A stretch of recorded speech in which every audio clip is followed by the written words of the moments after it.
What's up, guys? Today is August 24, 2017.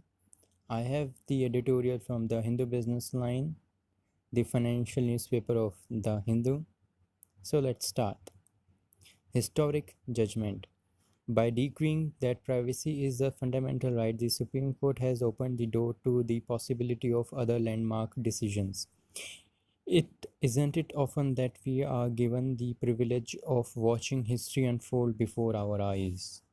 But the privacy judgment handed down by a nine-judge bench of the Supreme Court is one that will be scrutinized and interpreted for decades. And it's safe to say that learned judges have, in five separate judgments, come down on the side of the angles by unanimously declaring that privacy is a fundamental right protected by Article 21 and Part 3 of the Constitution.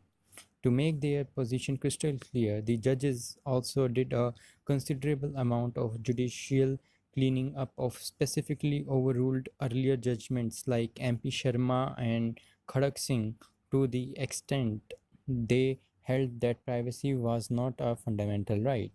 The court also pointedly ruled the infamous emergency era habeas corpus case ADM Jabalpur versus Shivkant Shukla. The government, for reasons best known to itself, took extreme positions during the hearings and even argued that privacy was a concept foreign to India and one enjoyed only by the more affluent classes.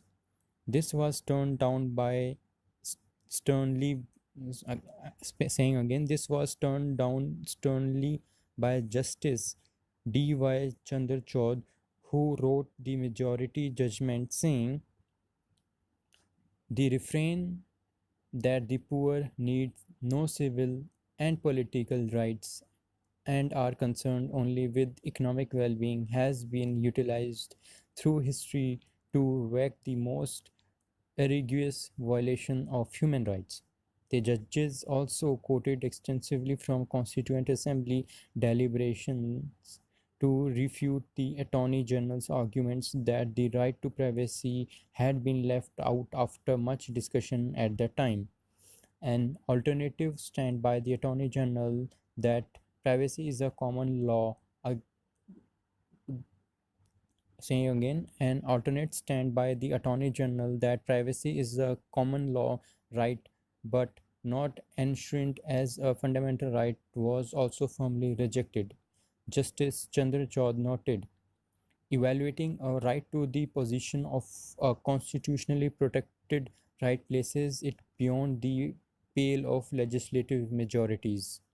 The bench also turned down the argument that privacy is a concept that cannot be defined but left it open for courts of the future to decide on its limits.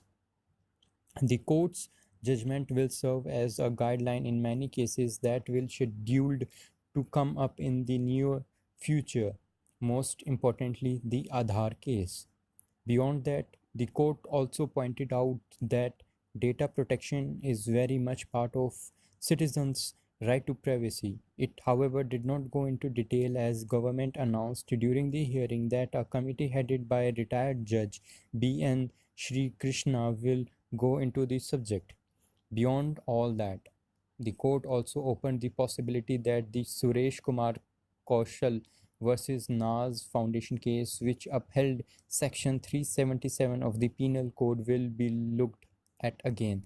The judgment stated that a minuscule fraction of the country's population constitutes lesbians, gays, bisexuals, or transgenders, as observed in the judgment of this court, is not a suitable basis to deny the right to privacy.